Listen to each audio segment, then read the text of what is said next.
La Sociedad Dominica de Medios de Comunicación, Sodomco, presenta A Pensar Más con Rosa María Palacios.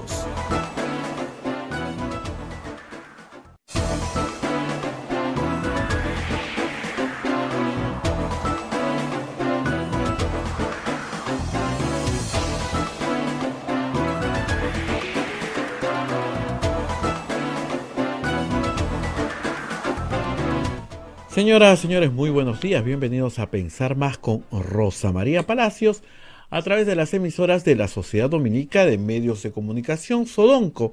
La Sociedad Dominica de Medios de Comunicación está integrada por Radio Santa Rosa en Lima, Radio Santo Domingo en Chimbote, Radio San Martín en Arequipa, Radio Cepagüe en Ucayali, Radio Quillabamba en La Convención y Radio Madre de Dios en Puerto Maldonado.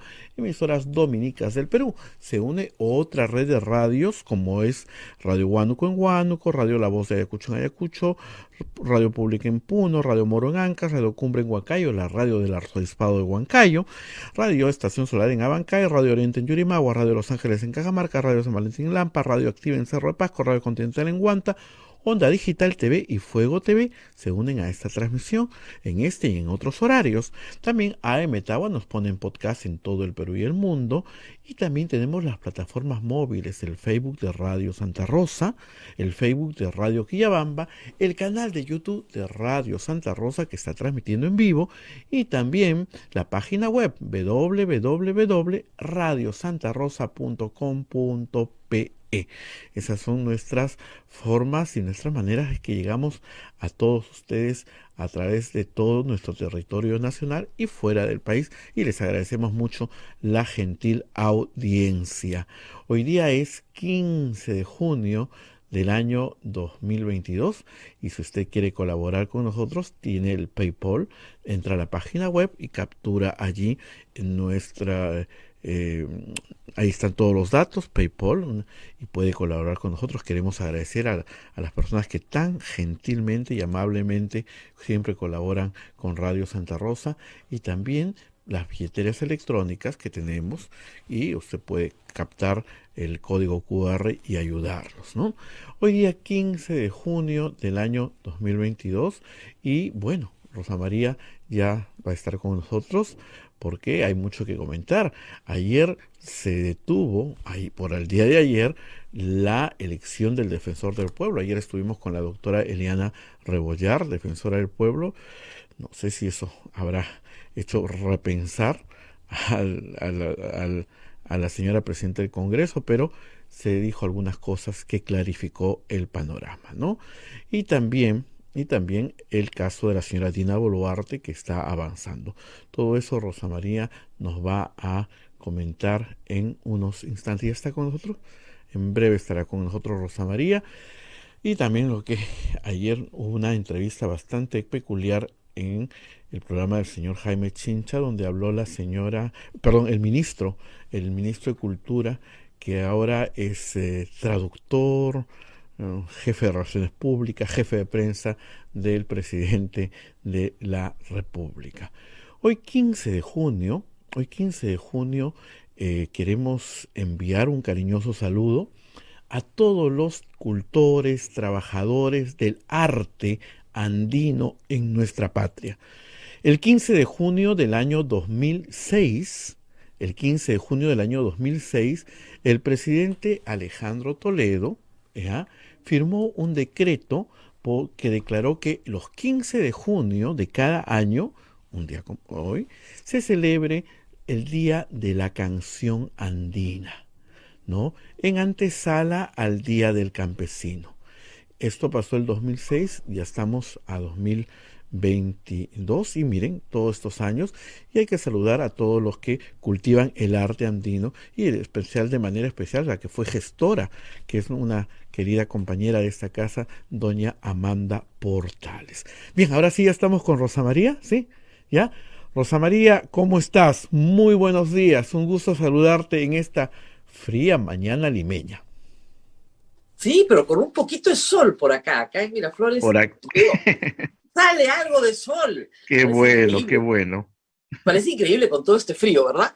Pero bueno, vamos a acomodarnos bien, centrémonos en la cámara y ahora sí, vamos con los auspiciadores de este programa que todas las mañanas nos acompañan. Y empezamos con la Pontificia Universidad Católica del Perú. La Maestría en Gerencia Social de la Pontificia Universidad Católica del Perú invita a profesionales de diferentes disciplinas a participar del proceso de admisión 2022 en su modalidad semipresencial. Informes en Facebook, @PUCMGS o al teléfono 993028464. Hotel La Cuesta de Caima, de la Asociación Santa Catalina de Cena de las Madres del Monasterio de Santa Catalina, es la mejor opción para tu estadía en Arequipa. Lo recaudado por el hotel sostiene las instituciones de apoyo social de las madres que benefician a niños, niñas, mujeres y adultos mayores en estado de vulnerabilidad. Informes en el Facebook e Instagram del Hotel La Cuesta de Caima, Arequipa. Policlínico Ángeles de la Salud ofrece servicios de calidad en salud a precios al alcance de todos. Contamos con un staff de médicos de alta calidad y modernas instalaciones con todas las normas de bioseguridad.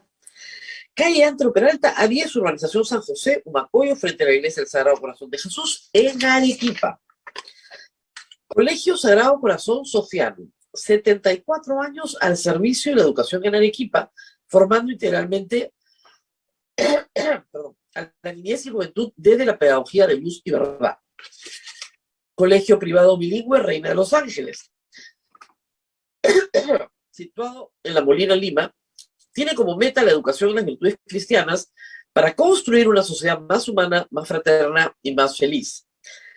El Colegio Bilingüe La Asunción, perteneciente a la Congregación de las Hermanas Dominicas de la Inmaculada Concepción, ubicado en Trujillo, La Libertad, brinda una educación a jóvenes y niños basada en las virtudes y en la espiritualidad dominica. Colegio Santa Anita brinda educación católica desde el diseño curricular Luz y Verdad. Es una gran opción a los papás que buscan para sus hijos una educación de calidad con valores. ASB Estudio Contable y Auditoría es una firma de servicios profesionales con más de 50 años de experiencia. Contamos con una cartera de clientes de diversas actividades económicas. Los servicios que ofrece ASB Estudio Contable son los siguientes: outsourcing contable, tributario y laboral, auditoría financiera, estudio de precios de transferencia, solicitud de devolución de impuestos y control interno. Contamos con oficinas en Lima y Cañete. Mayor información en www.asbcontable.com. Y finalmente, Palestra Editores. El sello de los buenos libros de derecho es una editorial jurídica peruana dedicada a la investigación y difusión en materia jurídica. Desde hace 25 años somos un referente para los universitarios y profesionales del derecho. Pueden encontrarnos en redes sociales como Palestra Editores o visitar nuestra web palestraeditores.com. Muy bien, Abel, con esto terminamos, pero les recordamos que ponle corazón la campaña de lucha contra el cáncer en el Perú. Tiene su colecta durante todo junio. Si me permiten, acá está la Fundación Peruana contra el Cáncer. Tiene este sencillísimo QR. Ustedes lo capturan. A ver si lo pongo mal, ¿no? Ahí está. Creo que ahí está. Ustedes lo capturan. Yo tengo un llaverito acá. Lo capturan y con esto ustedes pueden aportar a la campaña. Las alcancías están por todo el país. La idea es construir un albergue para pacientes que tienen que tratarse en la ciudad de Lima y que vienen de todas las provincias. Y acá nosotros, en Radio Santa Rosa, también contamos con la colaboración de ustedes. Ahí tienen nuestro QR. Y es muy sencillo, lo capturan con su teléfono, ahí donde están las fotos, lo capturan y inmediatamente pueden donarnos. O si tienen la aplicación de Yape, por ejemplo, o cualquier aplicación bancaria, digital, simplemente con ese QR sacan su teléfono ahorita, ¿no es cierto? Buscan la aplicación de Yape, capturan ese QR y nos hacen una donación muy sencilla, que también está en nuestra página web. Y para los que están en el extranjero, ya lo saben, a través del PayPal, que siempre agradecemos, nos pueden hacer una donación grande o pequeña para que este programa pueda seguirse transmitiendo, porque vivimos de ustedes y para ustedes. No tenemos publicidad estatal, como suelen decir aquellas personas que ingresan a nuestra red Aunque ya Abel creo que los bloqueó a todos a decir que vivimos de la mermelada, ¿no? Pues mermelada, por Dios, vivimos de ustedes. Así que así estamos esta mañana. Y bueno, tenemos bastante para comentar. Más adelante en el programa va a estar Adriana Urrutia, la presidenta ejecutiva de Transparencia, para hablar de un comunicado que ha sacado Transparencia esta semana sobre la bicameralidad, sus promesas y sus riesgos, y lo que puede tener de bueno ciertos cambios que tienen que hacerse en la legislación, ya sea a nivel constitucional o legislativo. Vamos a hablar de eso. Pero también comentemos todas las noticias que tenemos de ayer. Y empecemos con Dina Boluarte, que ha estado en todas las portadas el día de hoy. Como explicamos en este programa cuando estuvo aquí el doctor Alberto Otárola, hay que distinguir dos situaciones y entender correctamente el artículo 126 de la Constitución. ¿Qué prohíbe el artículo 126 de la Constitución? Prohíbe que determinados funcionarios tengan participación particular en la gestión. ¿Dónde está mi Constitución? Cada vez que la necesito desaparece. Acá está mi Constitución. Que tengan que ciertos funcionarios públicos, por la importancia que tienen, no desempeñen actividades de gestión o dirección particulares, mientras sean funcionarios públicos. Una vez que salen del Estado, ¿no es cierto?, hay otras restricciones, pero mientras son funcionarios públicos, no pueden hacer determinadas cosas. Y este artículo, el 126, se refiere específicamente, hay otras prohibiciones para otros funcionarios públicos, pero se refiere específicamente a los ministros de Estado. Y ese es el caso de Dina Boluarte. Dina Boluarte no solo es presidenta de la República, es ministra. Y dice el artículo 126, segundo párrafo, los ministros no pueden ejercer otra función pública excepto la legislativa, es decir, puede ser parlamentario y ministro. Los ministros no pueden ser gestores de intereses propios o de terceros, ni ejercer actividad lucrativa, ni intervenir en la dirección o gestión de empresas, ni asociaciones privadas. Subrayemos asociaciones privadas, por favor. La asociación es una persona jurídica regulada en el Código Civil peruano. En el artículo 80 del Código Civil peruano se establece que la asociación no tiene fin lucrativo. Nunca. Por eso se llaman comúnmente asociaciones civiles sin fines de lucro. El artículo 80 del Código Civil peruano, por favor, una repasadita. Anoche he escuchado al ministro de Cultura, que es abogado, decir que hay asociaciones con fines de lucro. Y por ahí un tuitero que lo respaldaba. No, sí, hay asociaciones con fin de lucro y sin fin de lucro. Yo no me explico. Bueno, Jaime Chincha, que no es abogado, lo escuelió. ¿Cómo va a ser una asociación con fin de lucro? No crea, hay unas asociaciones público-privadas, ¿no?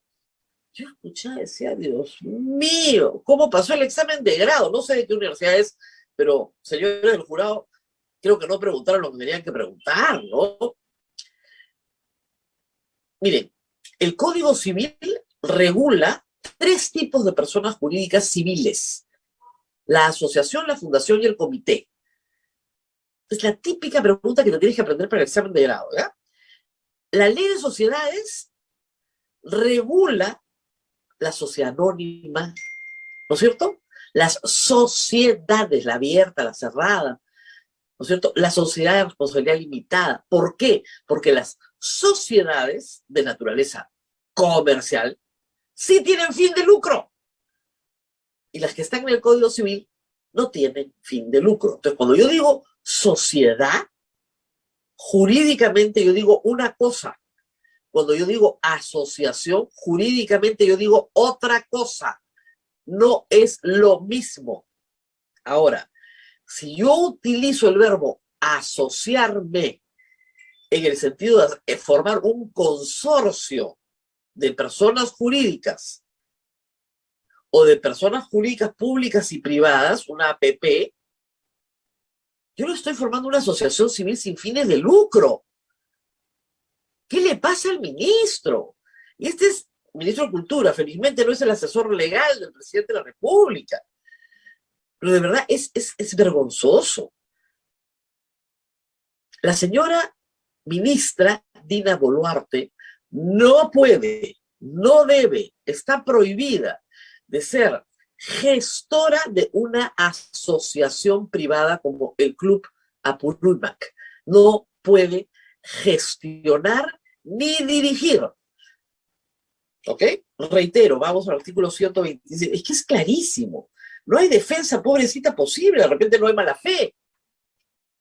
No hay defensa posible. Los ministros no pueden ser gestores de intereses propios o de terceros, ni ejercer actividad lucrativa, ni, o sea, es coma, ni intervenir en la dirección, gestión de empresas, esas son sociedades, o, ni asociaciones privadas. Asociaciones privadas.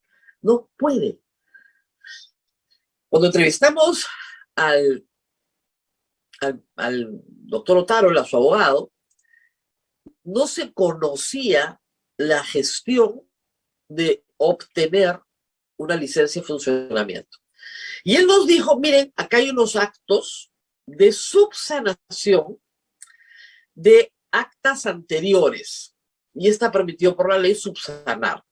Ahí no hay un acto ni de dirección ni de gestión. Está subsanando un acta que estaba abierta y que debía subsanar para nombrar a su sucesor y darle poderes al sucesor.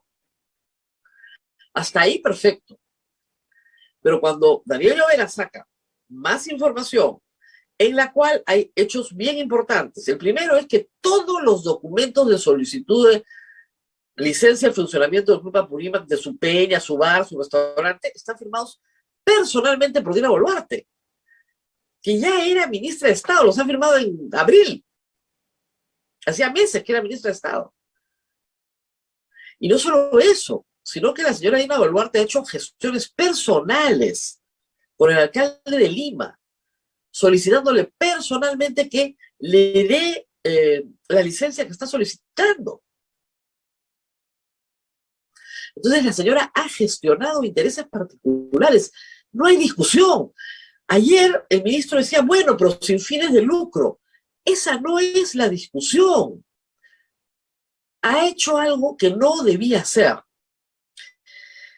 ¿Y qué ha pasado ayer en el Congreso? La subcomisión de acusaciones constitucionales ha dado lo que es, digamos, un primer paso. Primero, ha consolidado las dos denuncias en una sola, las denuncias constitucionales.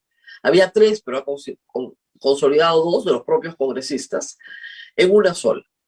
Y ha dicho que sí, que hay materia para investigar. O sea, que es procedente la investigación. ¿Qué viene ahora? La subcomisión nombra a un miembro para que realice el informe. Eso todavía no se ha hecho.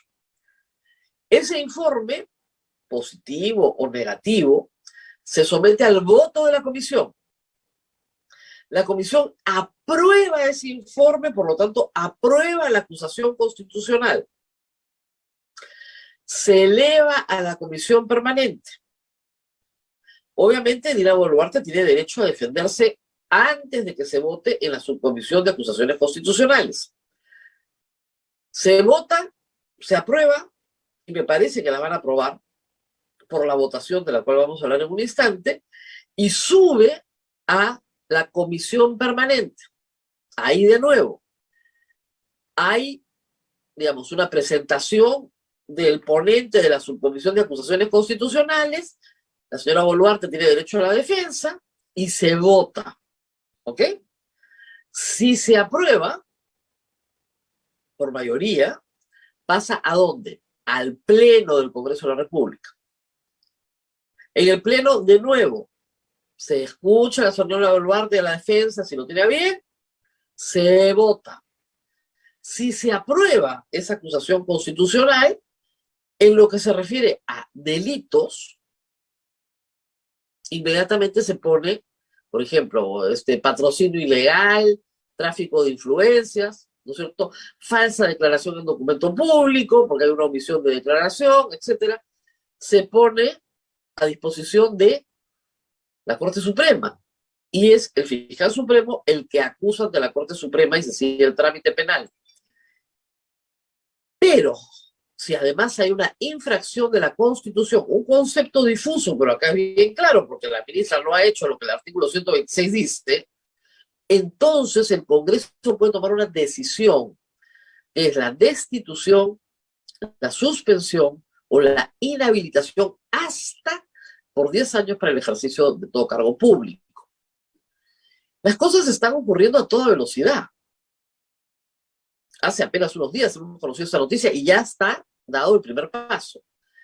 Es verdad que esto coincide con un proyecto muy claro del Congreso para vacar al presidente de la República, todavía de una minoría del Congreso, pero le abre un campo muy claro, pero muy claro, para inhabilitar, destituir, si es que no renuncia, e inhabilitar a Dina Boluarte. Y vayamos a la votación de ayer, que la tengo acá, que es muy, muy interesante. ¿Quién dentro... a ver, vamos a mirar,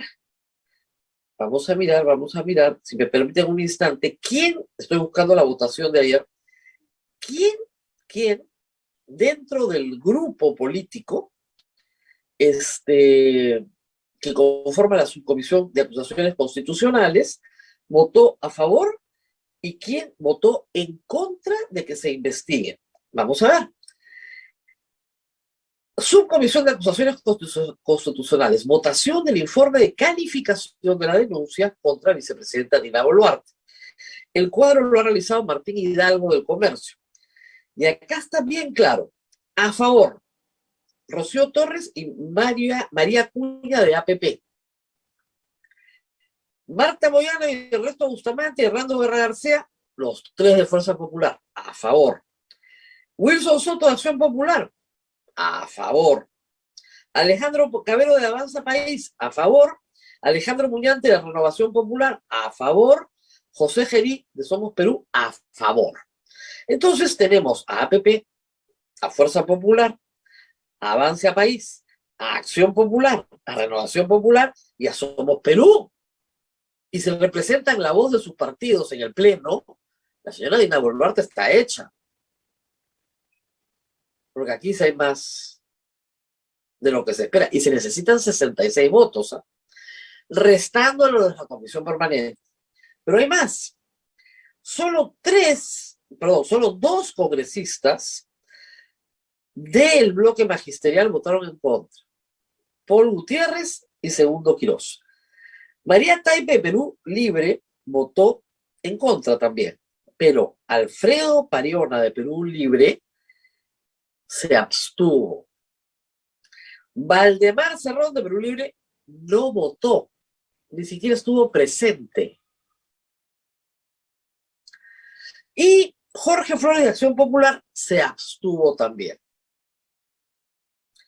Entonces, claro, quedó con, 1, 2, 3, 4, 5, 6, 7, 8, 9 a favor, 3 en contra, 2 que se abstuvieron y uno que ni siquiera fue a votar. Con este tenor de la votación, como les decía, la suerte de Dina Boluarte puede estar echada, ¿no? Puede estar echada si es que se mantiene el mismo patrón en la Comisión Permanente y luego en el Pleno del Congreso de la República.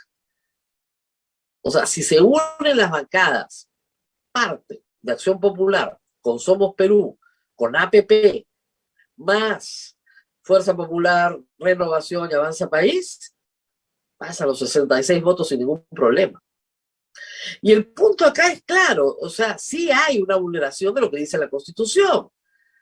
No es culpa de nadie que Dina Boluarte haya preferido ser presidenta del Club Departamental Apurímac a ser ministra de Estado y vicepresidenta de la República, sino de ella misma. Es un error que le pasa a cualquiera. Miren ustedes lo que pasó de buena fe también con el alcalde de Lima. Y ustedes dirán, pero la sanción es desproporcionada. Fue desproporcionada en el caso del alcalde de Lima, pero es lo que dice la Constitución. Y curiosidad es, en este caso el alcalde de Lima puede ser citado como testigo para que dé cuenta de que efectivamente le pidió personalmente ocuparse del tema. Además, ella firmaba todos los formularios de solicitud de licencia de funcionamiento, cuando perfectamente tienen otras personas, el vicepresidente, en fin, cualquier persona que tenga poder, puede actuar en representación de una persona jurídica, que no había nadie más con poder en toda esa organización. Es absurdo, pues. No tiene sentido. Querían que ella firme esas solicitudes para que quede claro que la que está pidiendo pues es la vicepresidenta. ¿Cómo no le vas a dar? Por hacer un alarde de poder, infringió claramente lo que dice el artículo 126. Porque una cosa es que a mí me llegue una solicitud del Club Departamental de Apurímac firmada por Juancito, y otra que me llegue una solicitud del Club Departamental de Apurímac firmada por la vicepresidenta, que además me está pidiendo en ceremonias públicas que le tramite su licencia de funcionamiento. Es muy diferente, pues. ¿Se dan cuenta? Ha utilizado su poder político para obtener un beneficio para su club. No se puede, pues. Inconstitucional e ilegal. Esa es la situación. Bueno, ayer en el Congreso, porque también solo hemos hablado de Dina Boluarte, ayer en el Congreso se suspendió felizmente, el procedimiento de elección de defensor del pueblo. El procurador del Congreso, que realmente ha tenido mucha paciencia, les explicó a los miembros de la comisión que había sido citada, pese a que el Poder Judicial, ¿no es cierto?, ya había emitido el juez constitucional una cautelar para que no se reúna. Desacatando esa orden, se reunieron, pero bueno, se reunieron para, digamos, acabar con el proceso, ¿no? E iniciar uno nuevo próximamente. Pero el procurador del Congreso le explicó a los señores congresistas que lo mejor que podían hacer era acatar la resolución. El almirante Montoya, por supuesto, decía, no se acata nada acá, seguimos con nuestro procedimiento porque es correcto. Yo tengo la resolución del juez acá, anoche le he leído con toda paciencia. Tiene toda la razón. El juez constitucional no se ha inventado nada. Hay varias cosas que pide el sindicato de la Defensoría.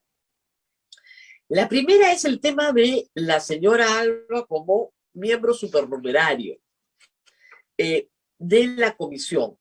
Ese extremo lo desestima el juez, porque señala, claro, que la ley orgánica de la Defensoría del Pueblo señala que el número máximo de los congresistas integrantes de la comisión es de 9 miembros. Eso está en la ley. Y con ella serían 10. Sin embargo, no le parece, acá en su resolución, que la presidenta del Congreso de la República esté actuando como un miembro ordinario más de la comisión. Y con la suficiente persuasión como para que las decisiones de sus miembros se vean transfiguradas. Dice que no está haciendo eso. ¿Ok? Entonces, no se viola lo que dice la ley. Pero sí dice que la publicación de un cronograma el 30 de mayo, ¿no es cierto? Ese cronograma sí está violando las garantías mínimas de transparencia, publicidad y participación ciudadana. ¿Qué sucede? Que este procedimiento de selección por invitación no recoge, a la velocidad que se estaba haciendo, algunas garantías de una democracia. O sea, la administración pública, dice el juez, como Estado constitucional, tiene que identificar ciertos principios en su actuar. Y estos son imparcialidad, meritocracia, no discriminación, publicidad, transparencia, participación de la sociedad. Y lo que señala es que este cronograma aprobado no está garantizando esos principios. ¿Por qué? Por varias razones. bueno, y además obviamente dice lo que es cierto, ¿no? Que no hay islas exentas del control constitucional, o sea, el Congreso está sometido al control constitucional, ¿no es cierto? Eh, lo que dice acá es que el Pleno del Congreso, además, tenía este proceso para que culmine el 28 de junio. Y ante la falta de garantías era indispensable interponer una acción cautelar. Lo que se señala acá es que la publicidad, la transparencia y la participación de la sociedad civil deben ser colocados como elementos esenciales para el cumplimiento del fin de la selección. En este sentido, respecto de este punto, la demandante sí habría cumplido con demostrar la posible vulneración de los derechos difusos alegados en su demanda. ¿Qué pasa? No hay periodo de tachas. Nadie puede presentarse y decir, oiga, estos 6 que ustedes han invitado tienen estos conflictos de interés. Eso se suprimió. No hay publicidad de los antecedentes. Ninguna publicidad de los antecedentes. Ni de las entrevistas personales. Tampoco. Ninguna transparencia al respecto. Entonces, es un proceso en el que un grupo de congresistas convoca a 6 personas y de esas 6 personas eligen a una. Sin ningún debate. Y lamentablemente para el Congreso hay que decirla, una googleada de los 6 candidatos, una googleada simple, encontrará que tienen serios problemas de parcialidad política, por decirlo de alguna manera. Algunos son abiertamente simpatizantes apristas, han sido ministros en el gobierno de Alan García, otros han sido ministros en el gobierno, viceministro, uno en el gobierno de Vizcarra. Sí tienen simpatías políticas muy manifiestas.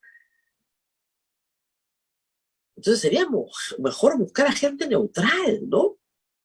En fin, pese a la pataleta del señor Montoya, Nano de García le dijo, oye, por el amor de Dios, hay que entender la estrategia. Le dijo, fue muy gracioso, porque hay gente aquí que no tiene pensamiento estratégico. Entonces, ¿qué van a hacer? Suspenden todo, se inicia un nuevo proceso en el Congreso. ¿Ok? Ese nuevo proceso pasa porque en el Pleno del Congreso se nombra una nueva comisión de 9 miembros. Empiezan de cero. Pero ojalá que entiendan que el problema, porque la acción de amparo continúa, el problema no es que sean estos o aquellos miembros los de la comisión. El problema es que tienen que incorporar publicidad, transparencia y participación ciudadana al proceso de selección de defensor del pueblo. Eso es lo que les está diciendo el juez. ¿Ok? La ministra Alba será algún día. La congresista Alba, presidenta del Congreso, se burló de Ruth Luque y le dijo que su propuesta era para que se eligiera el defensor del pueblo en el año 2030. Y Ruth Luque le dijo, bueno, no, riéndose, yo no he pedido que se elija el 2030, lo que estoy diciendo es que tenemos que incorporar lo que se nos está pidiendo que incorpore. Finalmente primó la idea de Hernando Guerra García. Aquí no pasó nada, chau pescado, muchas gracias señores participantes y volvemos a empezar. Yo me imagino que el procurador tendría que presentarse ante el despacho del juez constitucional y decir, señor, por sustracción de la materia, declare usted que ya es improcedente la acción de amparo. Porque no solamente hemos cumplido con la cautelar, si ya no hay proceso. Pero ¿qué creen que le pide el procurador? ¿Qué creen que le pide María del Carmen Alba al procurador? Que denuncie al juez por prevaricato. Ay, ay, ay. ¿Cuál prevaricato, mamita? ¿Cuál prevaricato? El señor ha fallado de acuerdo a la Constitución y la ley. Está todo bien fundamentado. Además, discúlpeme, son 7 hojitas, ¿ah? A nadie se le cae el ojo por leer esto, ¿ah? 7 hojitas la pueden leer. ¿Se puede imaginar? Prevaricato. Cuando ya hay sustracción de la materia, por Dios, párenla. El Congreso no es una tiranía. El Congreso está sometido al escrutinio público, está sometido a ciertos principios. Su actuar se inscribe dentro del Estado de Derecho y un juez constitucional sí puede parar un procedimiento parlamentario que nunca ha pasado. Oigan, ¿no se acuerdan de cuando Alan García consiguió un juez constitucional para que con un amparo y una cautelar estableciera que lo que había declarado a la comisión investigadora del señor Tejada no lo había declarado, lo declaró nulo el juez, y ahí sí no decían nada? Por Dios, ¿qué les pasa? Tenemos un ministro de Cultura que es abogado que dice que hay asociaciones privadas con fines de lucro, Gracho. Una presidenta del Congreso que quiere acusar por prevaricato a un juez por ser juez, cuando ya lo que tiene es sustracción de la materia. No sé, ¿no? Yo no tampoco era la primera de la clase, ¿eh? Pero, pucha, algunas cositas básicas me enseñaron en la universidad. En fin, vamos a la pausa. Ya está con nosotros Adriana Urrutia, presidenta de Transparencia, presidenta ejecutiva de Transparencia. Vamos a hablar de algunas preocupaciones sobre proyectos de ley que son muy importantes. Hay que decirlo esto de entrada. Yo siempre les he dicho que la bicameralidad es una buena cosa para el Perú. Tenemos que tarde o temprano regresar a ella. Pero hay que rezar bien, ¿no? Que no sea un aterrizaje de emergencia, sino un aterrizaje suave en la bicameralidad. Vamos a la pausa y volvemos.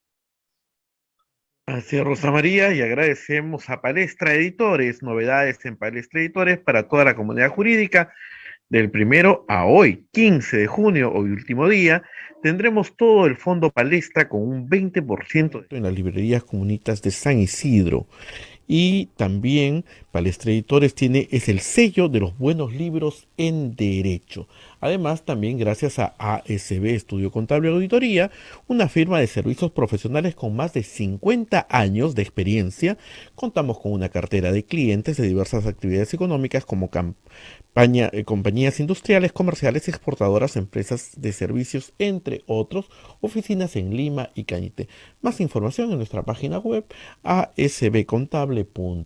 Pausa y retornamos.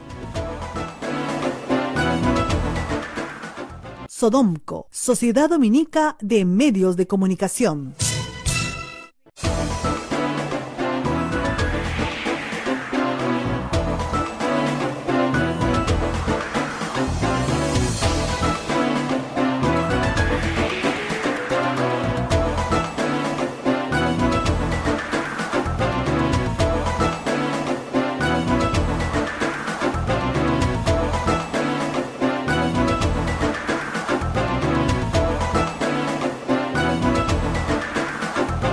Continuamos con A Pensar Más a través de las emisoras de la Sociedad Dominica de Medios de Comunicación. Queremos agradecer a los que entran al PayPal. Muchísimas gracias a Juan Revilla, Eduardo Nakazone y Alex Mamani, que han entrado al PayPal y nos han dejado su donativo para el sostenimiento de este programa y de Radio Santa Rosa. Muchísimas gracias. Continuamos. Rosa María ya se encuentra con la presidenta de Transparencia. Adelante, Rosa María. En efecto, estamos con Adriana Urrutia, ella es presidenta de Transparencia, y en estos días Transparencia sacó un pequeño comunicado, pero creo que muy contundente, sobre un asunto que nos preocupa a todos. ¿Queremos volver a la bicameralidad? Sí, esto tal vez no sea muy popular para la mayoría de peruanos, que tienen una muy mala percepción del Congreso, y habrá que convencerlos que con 2 cámaras va a mejorar su percepción del Congreso. Pero en el camino preocupa que los proyectos de ley que se están debatiendo hoy en el Congreso introduzcan algunos contrabandos que puedan terminar, ¿no es cierto?, igual que en 2018, cuando le dijimos a toda nuestra audiencia, miren, tal como está el proyecto, no se puede aprobar. Adriana, gracias por estar con nosotros nuevamente. ¿Qué es lo que piensa Transparencia de este momento legislativo? Gracias a ti, Rosa María, por la oportunidad de poder conversar contigo y con la audiencia el día de hoy. Quizás creo que sería bueno empezar porque nosotros discutimos todos los días este tipo de asuntos, pero como decías tú, es una medida que puede ser impopular, ¿no? Y entonces creo que sería importante empezar señalando por qué un retorno a la bicameralidad puede ser positivo para la percepción que tenemos del ejercicio representativo, ¿no? Y es porque ahora, digámoslo en sencillo, tenemos una única cámara, pero ¿quién controla esa cámara? ¿No? Y entonces necesitamos así simplemente otra cámara, que sería la Cámara de Senadores, que prácticamente lo que haría es vigilar, contrapesar, contraponer lo que haga la Cámara de Diputados, ¿no? Así de sencillo es y podemos discutirlo más ampliamente. Sobre la pregunta específica, transparencia, lo que opina es que el proyecto tal como está requiere, pues, seguir debatiendo, ¿no? Algunos de los aspectos que se han señalado. Ojo que no quiere decir un tema de tiempo, no es que se plantee que durante un año, ¿no? Sabemos que desde el Parlamento julio es un hito importante en esta legislatura, pero lo que se requiere es que recoger, ¿no es cierto?, debates que ya vienen ocurriendo, porque este es un debate que, como tú bien señalabas, está desde hace tiempo en el país, ¿no? En el 2018 se debatió y desde hace incluso bastantes más años, ¿no? Entonces, recoger diferentes aspectos, puntos de vista, diferentes posturas para poder enriquecer el debate y llegar a consensos plurales, ¿no? Entonces, eso es lo que le estamos pidiendo al Congreso y que algunas cosas específicas que podemos conversar no se entiendan como aplicadas a una coyuntura particular, ¿no? Sino que respetemos ahí ciertos principios de base, ¿no? No, sí, claro, desde el grupo que forma Valentín Paniagua en el año 2000 de recomendaciones para modificación de la Constitución, lo primero que dijeron fue regresar a la bicameralidad. El Perú ha sido bicameral casi toda su historia republicana, el 93 es la excepción. Y luego el proyecto de reforma que hace Henry Pease en el Congreso también recoge las dos cámaras nuevamente. Esta ha sido una preocupación constante. No se aprobó por muchas razones. El 2018 nuevamente se plantea y nuevamente, y ahí surge el problema que tenemos que discutir ahora. Se manosea una institución que no es la que está en debate, ¿no es cierto? Y esto perjudica todo el proyecto. Primer asunto, hay algunos que están preocupados porque, digamos, desde Perú Libre, ¿no? Se van a modificar 25% de la Constitución. Y es verdad, la Constitución tiene 206 artículos, se tiene que modificar por lo menos 50, para que ahí donde dice congresistas o representantes al Congreso se discrimine si es senadores o diputados o ambos. Y esto puede generar una enorme confusión respecto del número de artículos a modificar. Entonces, frente a esa primera advertencia, ¿qué podemos decir? Bueno, que como tú bien señalas, es un cambio sintáxico, ¿no? De palabras, no es un cambio sustantivo. Acá creo que lo que hay que discutir son las reformas de fondo de la Constitución. Y las reformas de fondo creo que no hay que mirarlas en número de artículos, sino en cuál es el debate que estamos teniendo ahí, ¿no? Y entonces, frente a esto, aquí hay una modificación que es la bicameralidad, pero que debe venir acompañada de modificaciones complementarias que tienen que ver con las reglas de juego para elegir representantes políticos. Ese es el tema. Ese paquete sale ya de la legislación electoral, ahí vamos en un instante. Exacto. Pero primero quedémonos en la Constitución un ratito más.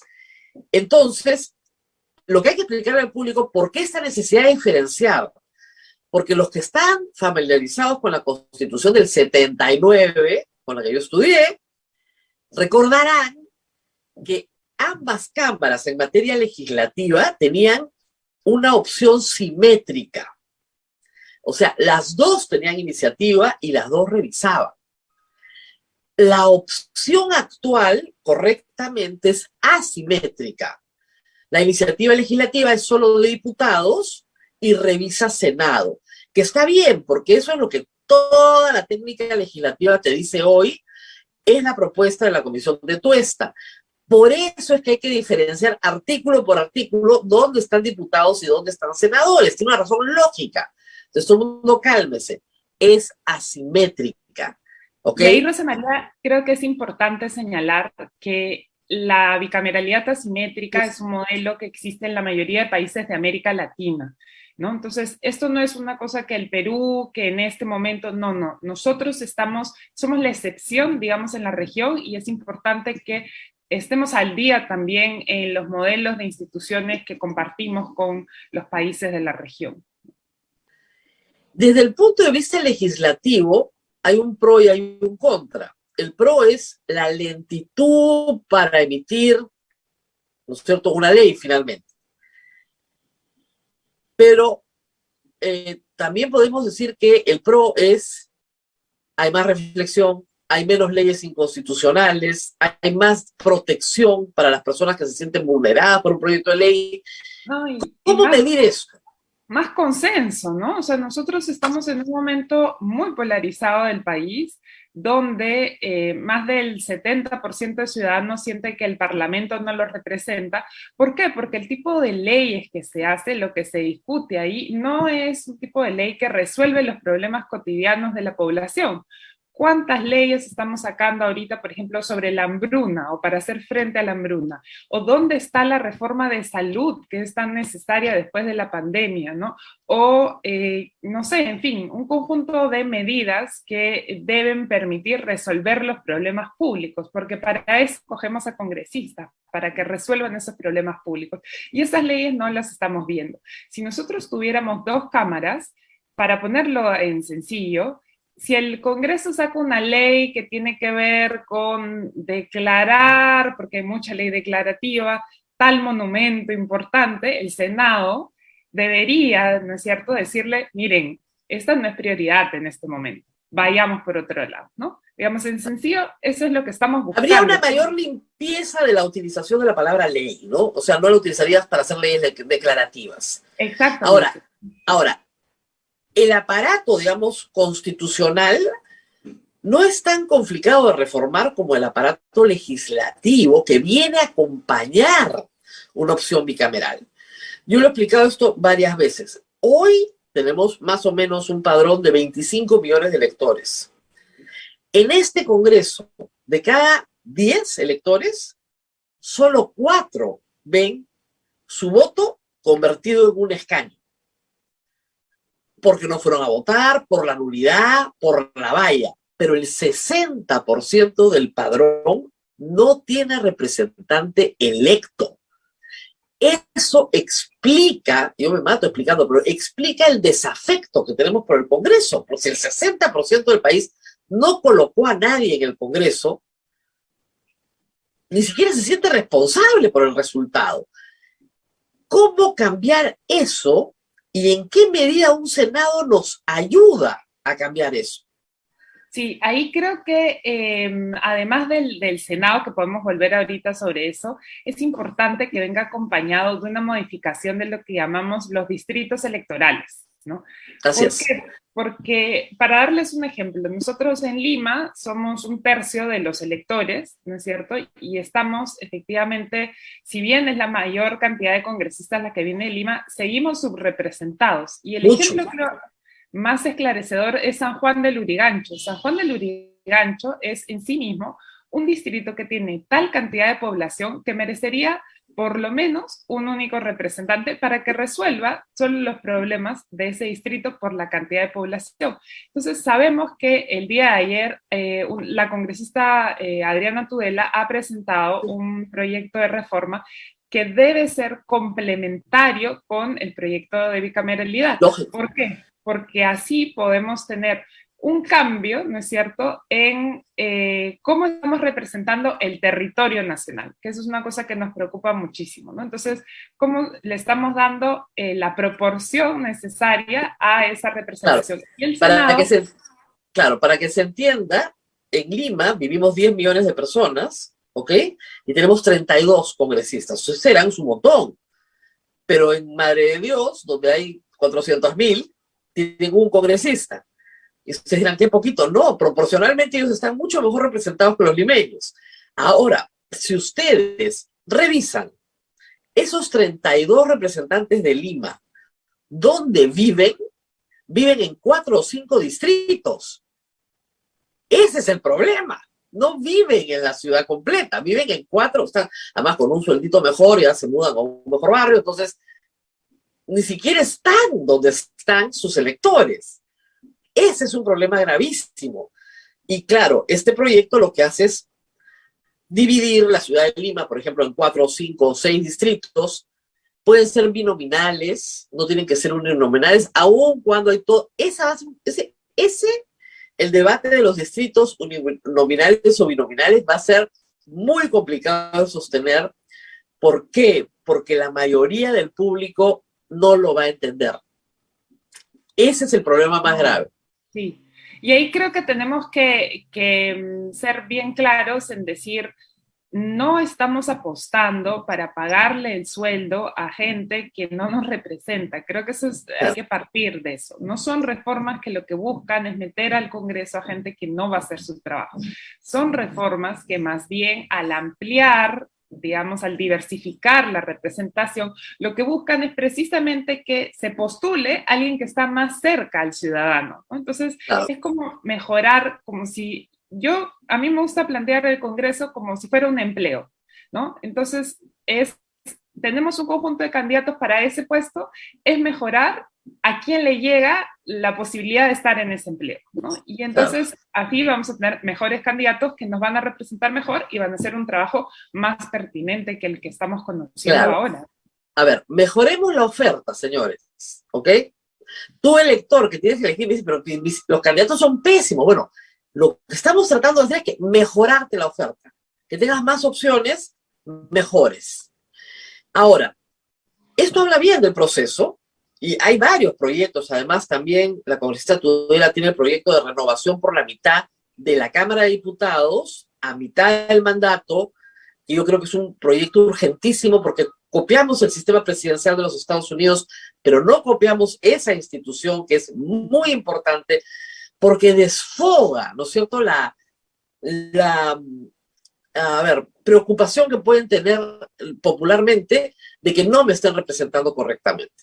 Eso no le gusta a los congresistas, de acuerdo, pero hay que ponerse en la discusión seria. Ahora, el proyecto aprobado en la comisión que preside la señora Juárez sí tiene algunos contrabandos, y ustedes lo ponen en su comunicado. ¿Qué les preocupa? Nos preocupan varias cosas, pero también hemos estado en contacto con la Comisión de Constitución y sabemos que tienen el ánimo de recibir comentarios y de enriquecer la propuesta, ¿no? Entonces creo que esa es una señal muy positiva que hay que rescatar y más bien hacer un llamado al conjunto de congresistas, no solo los de la Comisión de Constitución, que estén en la mayor de las disposiciones para informarse, ¿no?, si es algo que no conocen y discutir a profundidad, porque también hay que decirlo, Rosa María, mucho populismo sobre esto, ¿no? Y entonces creo que hay que ser bien claros en... a ver, voy a decir las que me preocupan a mí, que están también en el comunicado. Sí. Por ejemplo, poner en el artículo 99 de antejuicio político a los miembros del Jurado Nacional de Elecciones y al jefe de la OMP, que no están. Y no están porque sus resoluciones finalmente son las que determinan, ¿no es cierto?, quiénes son congresistas. Entonces no me sacaste mi resolución, ahora yo te juzgo y yo te inhabilito, te suspendo, te destituyo. Entonces, darle el poder de destitución al Congreso sobre el jurado electoral es un despropósito, no tiene ni el mayor... O sea, es una pérdida de autonomía, además, de instituciones que son pilares de la democracia, ¿no? Y entonces aquí hay que tener muchísimo cuidado en que por interpretaciones, digamos, porque esto se basa en una sentencia del Tribunal Constitucional, ¿no? Pero hay que tener cuidado que, digamos, esas interpretaciones en una coyuntura determinada no se vuelvan las interpretaciones de siempre, ¿no? Y creo que acá hay que defender los principios de base, que son la autonomía de las instituciones, y con eso no podemos jugar, ¿no? No podemos dejar de lado. La otra es eliminar al Poder Ejecutivo en la propuesta de Contralor. Es decir, el Contralor lo nombra el Senado. No, un momentito. Lo que se ha hecho en todas las constituciones es hacer que 2, a veces 3 poderes participen. Por ejemplo, la Junta Nacional de Justicia es un ejemplo de todos los poderes participando. Así es. Pero en casi todas las instituciones, BCR, por ejemplo, o en el caso de BCR y Contralor, participan Ejecutivo y Legislativo. Entonces, sí, parece un tanto abusivo que te vuelves al Ejecutivo y que no tenga capacidad de propuesta. Sí, y además, por la suma, ¿no? de estas, la forma en cómo está ahora, que esperemos que mejore, digamos, en las próximas semanas. Pero la forma en cómo está ahora suena un poco, y escuchándote a ti lo reafirmo, como querer meter mecanismos de control del legislativo, perdón, sobre el ejecutivo, y hay que, creo que, guardar garantías que ya tenemos como país, ¿no? O sea, el Contralor... Exactamente, ya funciona. Exacto. Como hay un principio siempre general, ¿no? Si no está roto, no lo repares. Así ¿No es es cierto? Déjalo funcionar. Lo que está roto es el unicameralismo. Eso es lo que tenemos que cambiar. Pero no meter otras instituciones. Es evidente que hay otras cosas que cambiar en la Constitución. Yo creo que con el mecanismo de renovación del Congreso se avanzaría muchísimo. Pero no se ha tocado, y sin embargo tiene que tocarse, el tema de la vacancia por incapacidad moral, el tema del adelanto de elecciones, el tema de la cuestión de confianza, temas que no se han tocado, no son propios del bicameralismo, pero se tienen que tocar inevitablemente. Y además, como has dicho hace un momento, es evidente que han extendido la legislatura hasta el 8 de julio para aprobar este proyecto, porque si lo aprueban este mes y lo aprueban en agosto, tenemos la reforma con 87 votos.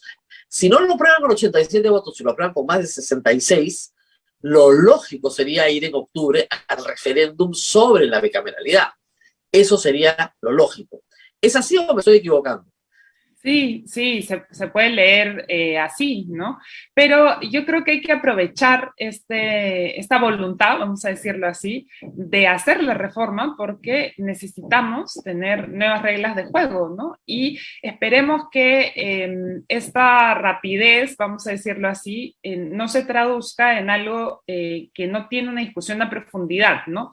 Hay que diferenciar tiempo de calidad, ¿no? O sea, no porque es rápido tiene que perder la calidad, y creo que hay que hacer un llamado también al conjunto del Parlamento a discutir esto con la seriedad que merece. O sea, estamos discutiendo el futuro de las instituciones del Perú, ¿no? Y eso nos tiene que involucrar a todos, ¿no? Y todas. Pero yo quería volver, Rosa María, sobre un tema que tú has señalado que creo que es bien importante, que es el tema de la reelección. O sea, la reelección también va a ser discutida en el marco de esta reforma que se está planteando, y efectivamente nosotros en el país, pues como no confiamos en los congresistas, decimos yo no voy a reelegir a ¿no? Volviendo a la metáfora del empleo, decir, bueno, este trabajador, ¿no es cierto?, se ha desempeñado mal, no tengo por qué volverlo a contratar. Sin embargo, creo que hay que decir que hay que generar incentivos a una mejor representación. Y el mejor incentivo es tener la posibilidad de ser jalado, ¿no? Lógico. Entonces, si un congresista dice, yo me puedo reelegir, pero si a mí me jala, no, yo voy a hacer bien mi trabajo, ¿no? Entonces, creo que ahí hay un incentivo a... Creo que el referéndum del 2018, la pregunta sobre la reelección de congresistas fue la que más alta votación obtuvo, ¿no es cierto?, en contra de que se reeligieran. Lo que le mandó al Congreso fue una señal sobre su aceptación, ¿no? Ese es el problema. Y creo que el Congreso no entendió la señal, no la entendió para nada. Pero lo que le estaba diciendo a la población es, estamos hartos de ustedes, compórtense. No necesariamente no queremos que se reelijan si es que el voto popular está con ustedes. Esa es la gran diferencia y creo que no se entendió el mensaje político. Han pasado 4 años, efectivamente se puede modificar la Constitución y yo estoy de acuerdo, como lo dije en esa época, con la bicameralidad, pero sin trampas, y con la reelección parlamentaria, pero entiendo el castigo popular, lo entiendo y lo comprendo perfectamente bien. O sea, eso expresa un sentir. No es que la población no entienda que hay un incentivo y un castigo, porque es un tremendo castigo. Yo conozco muchos congresistas muy castigados y muchos partidos muy castigados. Pero hay también la sensación de que, bueno, yo quiero castigar a este congresista y que no salga, pues, pero su partido lo vuelve a poner. Y como tienes cierta popularidad su partido, en el arrastre, ya pues sale. Eso no es justo. Que se vayan. No los queremos volver a ver. Que regresen en 5 años. Entonces, y la otra, que también es una sensación muy popular, es que estos son unos ociosos mantenidos por el Estado y que cada 5 años tienen que ir al sector privado a ganar plata, pues. Que no los vamos a mantener de por vida, 20, 30 años sentados en el Congreso. A diferencia de otros países donde hacer carrera parlamentaria es lo normal. Un senador tiene pues 30 años en el Senado, es sólido, ya sabe, ya trabaja y produce ciertos resultados, ¿no?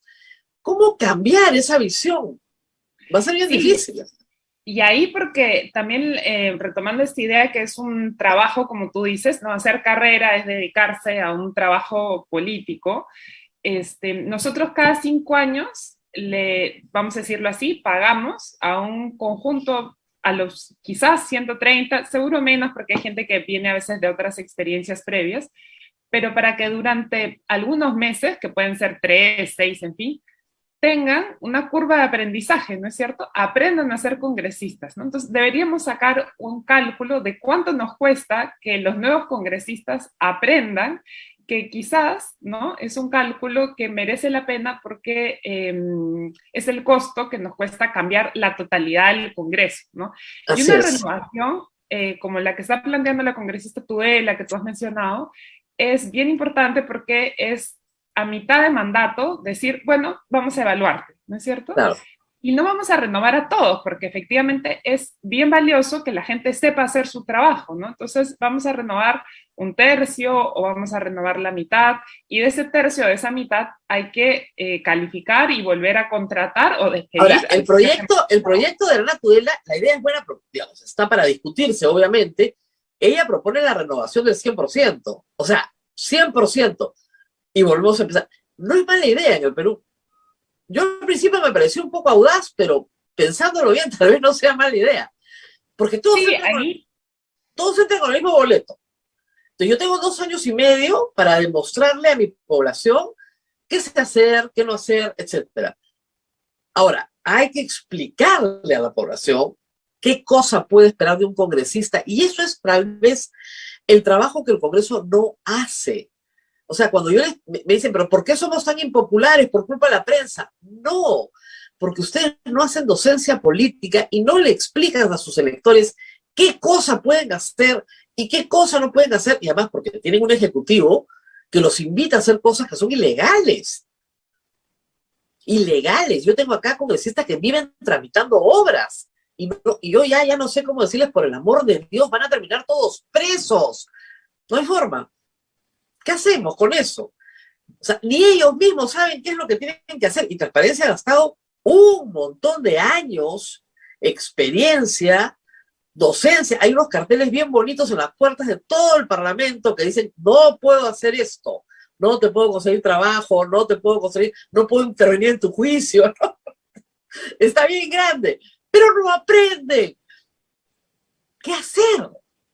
Claro, y ahí tiene que ver porque no estamos resolviendo los problemas de base y no estamos resolviendo la desigualdad de base, ¿no? Claro. Y entonces tenemos que garantizarle a los peruanos una mejor calidad de vida. ¿Por qué? Porque así la política no va a ser entendida como necesito la obra, necesito ganar el juicio, ¿no? A través de transacciones materiales. Si hubiera leyes, como señalamos, por ejemplo, leyes que buscan resolver la hambruna, entonces podríamos tener, digamos, los requisitos mínimos para ponernos a pensar en otra cosa que no sea nuestro día a día, ¿no? Pero eso no están haciendo los representantes y los peruanos y peruanas seguimos pensando en qué vamos a comer dentro de 3 horas, ¿no? Entonces, Claro. la política tiene que cambiar porque tiene que hacer que vivamos bien para poder pensar cómo vivir mejor. Ese es el tema, ¿no? Ese es el tema, es un buen lema, ¿no? Tenemos que vivir bien para pensar cómo podemos vivir mejor. Se lo va a robar cualquier político en cualquier momento. Así que lo patentamos en este momento, ese lema de Adriana Urrutia.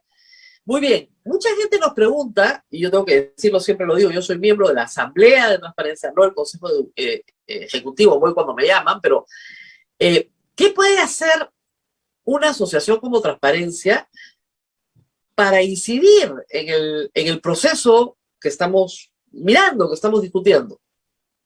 Y otras asociaciones, hay muchas más en todo el Perú, hay que decirlo. Sí, esto necesita un debate nacional, ¿no? Y efectivamente creo que no hay que dejar en este momento que sea un debate solo del Parlamento, ¿no? Entonces, desde Transparencia estamos tratando de, digamos, dialogar con la prensa, ¿no? Que es fundamental porque es ahí donde se hace educación ciudadana en primer lugar. Y luego vamos a promover un seminario, ¿no? Donde vamos a poder, que va a ser un seminario abierto al público, donde las personas que estén interesadas van a poder escuchar voces que han venido trabajando el tema y por qué este debate es necesario y qué cosas se pueden mejorar en la actual propuesta. Y también vamos a convocar a una reunión de expertos para hacerle llegar al Parlamento también alcances específicos, ¿no? Que puedan, digamos, enriquecer el debate. También podemos seguir abriendo, digamos, los canales. Nosotros, como sabes, tenemos 24 coordinadores regionales, a los cuales también les vamos a alcanzar los principales puntos de la propuesta para ver cómo en todo el país se puede, sí, organizar espacios para escuchar cuál es el alcance de la reforma y también atender ciertas dudas o inquietudes, ¿no? Creo que eso es lo que podemos hacer ahorita y, por supuesto, seguir sumando esfuerzos con las otras organizaciones socias con quienes que vienen promoviendo estos diferentes temas, ¿no? Claro. Transparencia, por si acaso, para todos, es una organización, es una asociación civil sin fines de lucro, no partidaria. Esa es la gracia, ¿ya? Entonces, no asume ni la defensa de un partido político, ni la propuesta de un partido político. Asume propuestas democráticas, ¿no es cierto?, en sus términos más amplios para el bien del país. Entonces, eso le permite poder hablar con todos. Pero no es fácil hablar con todos cuando ni siquiera quieren hablar. ¿Han encontrado en estos días una mayor disposición al diálogo, a la conversación en estas materias, en materias constitucionales?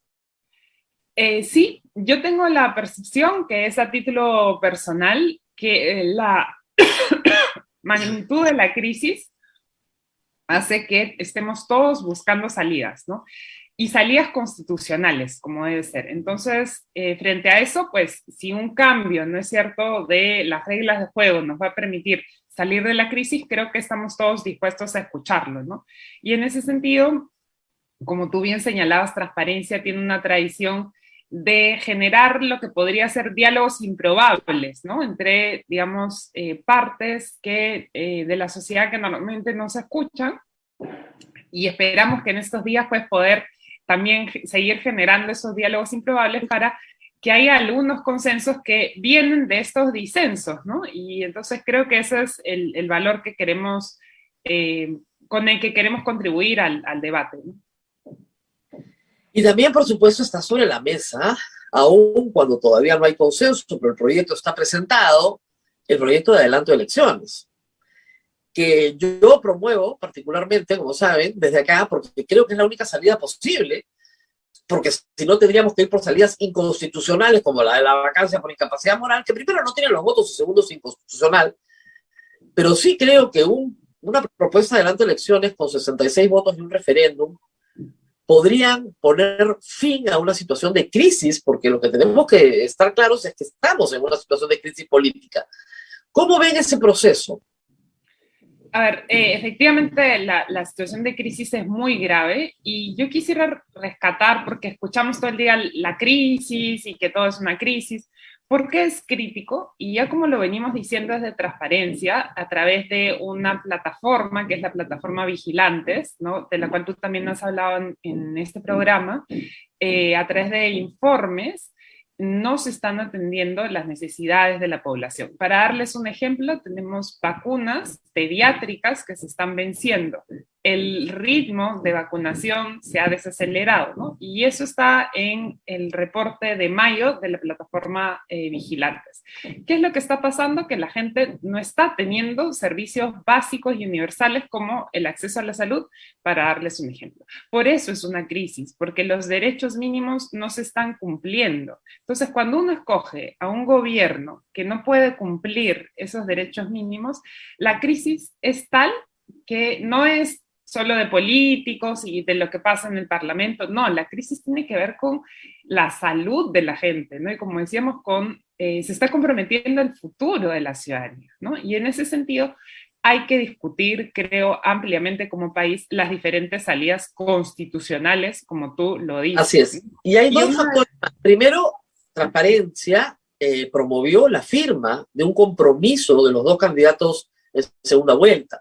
Nosotros hemos revisado el semáforo, los compromisos, y hemos visto los graves incumplimientos en algunas materias manifiestamente en contra de lo que se prometió, como por ejemplo libertad de expresión, por poner algunas, y otras más. En derechos fundamentales, sobre todo. Y luego tenemos el problema de la corrupción, que desde la plataforma Vigilantes también se vigila. Y hoy tenemos hechos gravísimos de corrupción. Tenemos a un ministro fugado, a un secretario fugado, a unos sobrinos fugados, y a un presidente que lo niega todo, pero que la corrupción apunta directamente a él. Y ese es un hecho que no podemos soslayar, porque eso es central en la crisis política que estamos viviendo. Sí, y ahí hacer un llamado al presidente y a los fugados, ¿no? Que respondan a estos pedidos y demandas de la Fiscalía y los órganos competentes que vienen investigando estos presuntos actos de corrupción, ¿no? Y por eso, para responder a tu pregunta anterior, Rosa María, efectivamente, una de las salidas que plantea la Constitución a la crisis es el adelanto de elecciones, ¿no? Y yo creo que habrá que ver en las próximas semanas, tener un amplio debate y responsable, informado, ¿no? También sobre si esa es la salida que nos va a permitir a nosotros salir de la situación en la que nos encontramos. Claro, pero el Congreso no quiere dar ese debate. Apenas hay 3 o 4 firmas en un proyecto, 3 o 4 firmas en el otro. Hay 2 proyectos presentados, uno de Susel París y otro de Digna Calle, y de ahí todos callados porque obviamente no quieren irse. Van a cumplir un año, no quieren irse, tendrían que irse el próximo año. Pero es un proyecto que más o menos coincide con la gran tutela de, digamos, renovar el Congreso. Va a ser difícil. Hay algunos congresistas que han cambiado su posición. Por ejemplo, María del Carmen Alba ha cambiado su posición de octubre a la fecha, lo ha dicho públicamente. Una líder de partido como Keiko Fujimori ha cambiado su posición. Creo que todavía no convence a su bancada de este famoso sacrificio, pero parece ser el camino hacia el que vamos. Y ojalá que vayamos más pronto que tarde. Sí, y ojalá que, como comentábamos, ¿no? Esa es una salida posible y constitucional, pero en cualquier caso creo que hay que hacer de manera inmediata un llamado, y ya lo hacías tú, un llamado a las fuerzas políticas a debatir los temas que hay que debatir, ¿no? Antes, claro, sacar la bicameralidad antes o en simultáneo, por ejemplo, la renovación del Congreso, la reelección parlamentaria, que claro, porque si no, lo han dicho todos, ¿qué hacemos con un nuevo proceso electoral con las mismas idénticas reglas que va a producir el mismo idéntico resultado? Necesitamos cambiar las reglas. Ahora, para esto falta una pieza que es fundamental, que son los partidos políticos. Y ahí sí no es materia de ley, porque la ley ya está. La ley de financiamiento que no quieren obedecer, etcétera, etcétera. ya está la de la organización, ya están las PASO que no quieren obedecer, ya está. La parte legislativa está. Y no tenemos buenos partidos políticos. No, y el ejemplo ha sido las elecciones internas, ¿no? O sea, las elecciones internas... Que no podían organizarse ni para cumplir un cronograma. Sí, y Transparencia hizo observación de las elecciones internas y se observó un porcentaje bajísimo de movilización, ¿no? Lo que señala que no hay vida en los partidos, ¿no? Y no hay vida orgánica que vaya más allá de un interés por llegar al poder en un periodo electoral, ¿no? Entonces, frente a eso, ¿qué hay que hacer? Pues muchísimas cosas. Creo que hay que hacer un llamado a los partidos, pero efectivamente también la discusión sobre las reglas de juego va a permitir volver a hacer un llamado a líderes políticos que han, digamos, sabido generar movilización, ¿no? Y lo que pasa es que la política ahora es ¿para qué meterse, no? Pero creo que, por eso yo decía que necesitamos una discusión nacional y un debate nacional, porque... Lo que veíamos anoche en la Puerta de Acción Popular, ¿no? Un grupo de militantes disgustados por unas elecciones internas que consideran que no son justas o no han sido transparentes, y sin embargo, eso responde también a peleas arriba en una cúpula que quiere ser democrática, pero que no le gustan los resultados de la democracia interna. Lo que hay en los partidos políticos son cúpulas que manejan una militancia pequeña, muy fragmentada y dividida, donde todos quieren ser candidatos y donde no hay espacio para todos. Todos quieren tener una posición de poder y no hay espacio de poder para todos. Y nadie quiere militar, ¿ah? Todos quieren ser candidatos, nadie quiere ser militante. Entonces, ese es el problema, no todos pueden ser jefes, pues, ¿no? Entonces, pero sin embargo, vemos que para el proceso político que tenemos ahora, en octubre, se presenta por cada circunscripción 15, a veces 16, 17 listas. Entonces, no puede ser. ¿Qué tal ánimo político? Qué bien, qué bárbaro, qué tal participación popular hay en el Perú. No, no es así, es un engaño estadístico. Esas 17 organizaciones no existen, no tienen vida, no son reales. Sí, son 17 clanes familiares. Sí, armados para la coyuntura y con un fin de utilizar el Estado para fines particulares, ¿no? Y es por eso creo que para tener también una nota optimista, ¿no? Porque efectivamente nos puede llevar esto, es necesario que renovemos los cuadros políticos, ¿no? Y necesitamos ahí una nueva generación de jóvenes que con nuevas reglas de juego, ¿no? Como tú dices, ahí está la ley, esperemos que este debate sobre las reformas de las instituciones también nos ayude, que esas nuevas reglas de juego generen incentivos a llamar a políticos que quieran jugar con esas nuevas reglas de juego, ¿no? Y ahí necesitamos una nueva generación que renueve nuestra confianza en la política, pero que también convoque, como decíamos, a líderes que por la no reelección, en fin, por otras cosas, han quedado fuera de la trayectoria política, ¿no? El ejercicio político, y ahí creo que sí tenemos todos que estar de acuerdo en que solo la política va a resolver los problemas políticos, ¿no? Y entonces por eso tenemos que discutir y estar todos muy pendientes de eso, para poder mejorarla, porque claro, si nosotros votamos y después no nos interesa hasta que hay una crisis gravísima, entonces los políticos tampoco tienen cómo escuchar a los ciudadanos, ¿no? Ahora, para concluir, tiene que quedar claro que todo proyecto de reforma constitucional tiene que buscar el balance entre los poderes. Y el Congreso tiene que tener clarísimo que la bicameralidad no puede ser una excusa para desbalancear los poderes en beneficio del Congreso, porque eso no lo va a aprobar nadie, eso no pasa un referéndum. Sí, y eso creo que es lo que no tienen claro, porque ahí sí se convierte en una dictadura parlamentaria, que es lo que nadie quiere tampoco. Yo creo que este proceso de discusión de la reforma de las instituciones tiene la posibilidad, y quienes participan en él, tienen la posibilidad de pasar a la historia como los que defendieron la democracia en el Perú, ¿no? Y la defensa de la democracia parte de la base del principio de separación de poderes, como dices, ¿no? Y lo que estamos tratando aquí es precisamente de fortalecer esa separación, de hacer los contrapesos necesarios al Ejecutivo y dentro del propio Legislativo para mejorar la calidad de la representación, ¿no? En un país donde más de la mitad de los ciudadanos está insatisfecho con la democracia. Entonces esperemos que este debate sobre cómo mejorar las instituciones en democracia para mejorar la democracia nos pueda llevar a buen puerto y nos permita a los ciudadanos y ciudadanas confiar en quienes nos representan. Ayer escuchaba al presidente de la República dirigirse a Guarochirí diciendo que vienen sorpresas para el 28 de julio, de terror. Pero en fin, yo preferiría un Estado predecible, no uno que dé sorpresas. Pero le dijo a los agricultores, ven que no soy comunista, yo no les he quitado sus tierras, no les he quitado sus propiedades. Y yo pensaba, así quisieras, no puedes, porque te detiene la Constitución y el Estado de Derecho. Y lo dije hace meses, es sombrero, no corona.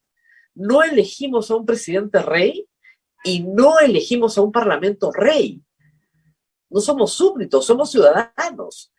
Y eso es algo que hay que recordar todo el tiempo cuando se reforman constituciones. En el caso del capítulo económico de la Constitución, que es lo que quería reformar una minoría hoy de 16 congresistas representadas por Perú Libre, no se ha tocado porque no hay mayoría y porque para la mayoría de los peruanos hoy lo que está ahí respecto al derecho de propiedad es intocable. No lo puede tocar ni el Congreso ni el presidente de la República porque el Congreso no tiene los votos para expropiar la propiedad a nadie. Y a veces hay que recordarle eso a la gente para decirle, mira, tu derecho está protegido. Esa es la razón por la cual no te lo han quitado. Ayer, en medio de una pataleta, la señora Alba tuvo que reconocer lo que su procurador le dijo, señora, las resoluciones judiciales las tenemos que cumplir. No le gusta la resolución judicial, de acuerdo, no le gusta, sí, pero la tiene que cumplir porque es lo que manda la Constitución. Así es. Entonces, al final del día, la Constitución nos protege, es nuestra herramienta de protección. Así es. Y recordar también ahí, quizás, Rosa María, escuchándote, lo que pensaba es, recordemos que en democracia quienes ponemos a los que toman las decisiones somos los ciudadanos. Por eso que tenemos que entender que nuestro rol es fundamental. O sea, nosotros tenemos, claro que parece a veces bien complejo porque decimos cómo hemos llegado a esta situación, ¿no? Yo no voté para que eso ocurra, sí. Pero así como hemos puesto a gente, tenemos, o deberíamos tener la posibilidad de sacar a esa gente. Y por eso este debate es fundamental, porque tiene que ver con cómo los ciudadanos pueden ser y estar más cerca de sus representantes y poder volver a evaluarlos, poder volver a apostar por ellos, discutir con ellos, ¿no? Y por eso creo que más allá de un debate sobre bicameralidad, que puede sonar como un tema muy grande, tiene que ver con cómo nos van a representar mejor y cómo yo con mi voto voy a poder cambiar la forma en que la política está funcionando en el país. ¿Y cómo me protejo? Además, me protejo de siempre los avances del poder, porque el poder suele ser muy ambicioso. Y pasa sobre los derechos de la gente. Entonces, por eso nos tenemos que involucrar todos. Bueno, se nos ha quedado el tiempo corto, vamos a seguir discutiendo los temas ya puntuales de la bicameralidad, porque además esto es un mecanismo como el de un reloj. Si uno mueve una ruedita, ¡ay!, se mueve todo. Entonces, es un trabajo de filigrana. Eso hay que tenerlo claro. Ahora, felizmente, eso sí hay que decir positivamente, el trabajo académico está hecho. O sea, sobre esto hay infinitas posibilidades de lectura. A los que estén interesados les puedo recomendar algunas cosas, pero hay mucho por leer y el trabajo académico está hecho. Es simplemente sentarte y escoger en el abanico de opciones cuál es la mejor para el Perú y dentro del paquete colocar todas las que necesitas para que el mecanismo funcione, ¿no? Está claro que el mecanismo peruano hoy no funciona. Tenemos que arreglarlo. Entonces, hay que reparar el mecanismo. Muy bien. Ha sido Adriana Urrutia. ¿Alguna pregunta del público, Abel? Sí, Adriana, esto es lo que he leído más en el Face y en el YouTube, ¿no? Hay un temor terrible de la gente de que vuelvan, como llaman la mayoría, los dinosaurios, ¿no? Que vuelvan, ¿no? Los que ya conocemos, los antiguos políticos que vuelvan, si es que tenemos la bicameralidad. Y la otra preocupación y malestar es, las personas se preguntan si ahora por cada congresista tenemos como 20 o más de 20 asesores. Imagínate lo que va a representar tener otra cámara, cuántos asesores van a tener. Esas dos preocupaciones hay. ¿Qué se le podría decir a estas personas de transparencia? A ver, lo primero sobre los dinosaurios, el dinosaurio no vuelve si uno no vota por el dinosaurio, ¿no? Entonces Claro. ahí uno no hay que votar por el dinosaurio, así de sencillo, ¿no? Si uno no quiere que vuelva el pleistoceno político, pues no vota por el pleistoceno político, así de sencillo.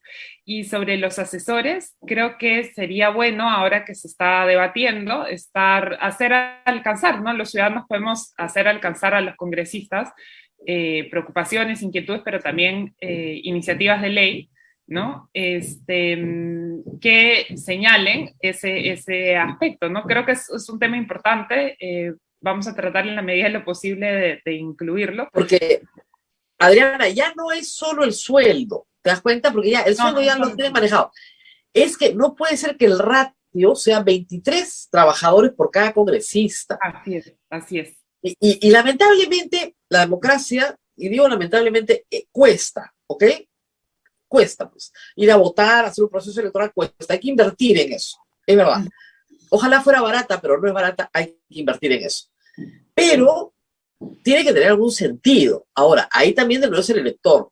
Si yo voto por un congresista que no sabe legislar, evidentemente hay que ponerle 2 o 3 asesores al lado porque no sabe pues legislar.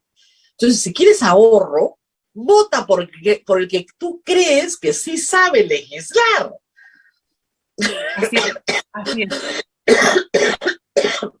O sea, no les digo que voten porque todos sean abogados, pero que por ahí tengan algún conocimiento de qué cosa es una ley, que conozcan la pirámide de Kelsen, por lo menos, alguito. Pero si le van a decir desde el primer día, no, señor congresista, eso que usted está pidiendo no se puede hacer porque no le toca a usted. Ah, no puede ser, pero a mí me han dicho que no le toca, no tienes que explicarle todo. No van a entrar 3 congresistas, van a entrar 3 asesores, van a entrar 6 o 10 asesores. Y el otro tema, que tiene que ser una prohibición, es que los congresistas no puedan contratar personal. Y eso es bien complicado. Ya, si quieren uno de confianza, un trabajador de confianza, todos los demás tienen que ser de un staff puesto profesional por una institución llamada Congreso de la República. Yo les recomiendo a toda mi audiencia que vean Borgen, el personal del Ministerio de Relaciones Exteriores.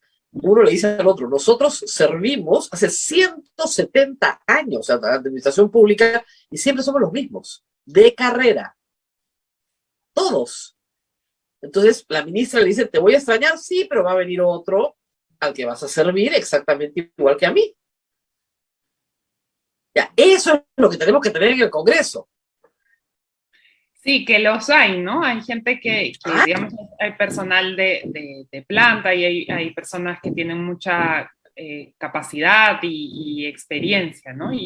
Pero efectivamente creo que hay que también un poco pensando en cómo el ciudadano puede mirar distinto, pídanle a su congresista una agenda, ¿no? Pregúntense ya cuál es la agenda, qué temas ha trabajado. Cuando él vaya a llegar a ser congresista, cuáles son los temas que va a plantear, ¿no? Porque hay congresistas que dicen, yo voy a resolver todo. No, pero seguramente viene de haber trabajado temas de ambiente o temas de salud. Bueno, entonces pídanle también a su congresista que eso, si ustedes están preocupados en la reforma de salud, ver si el congresista va a tener propuestas de la reforma de salud.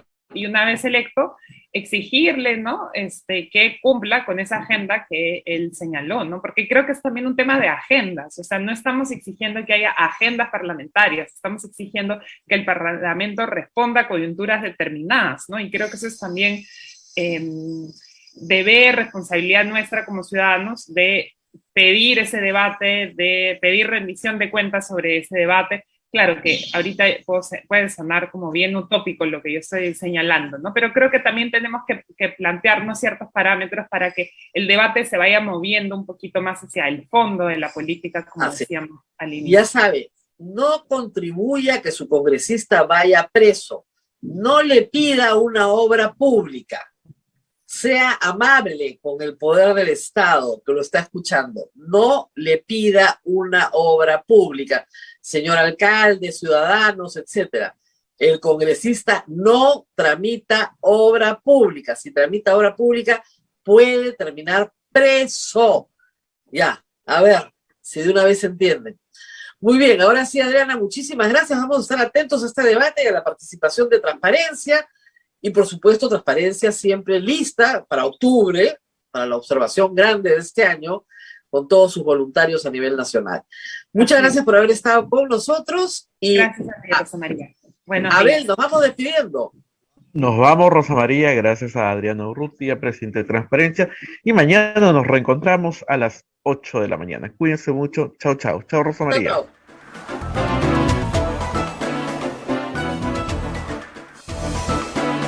Hasta aquí, A Pensar Más con Rosa María Palacios. Este programa fue producido por la Sociedad Dominica de Medios de Comunicación, Sodomco.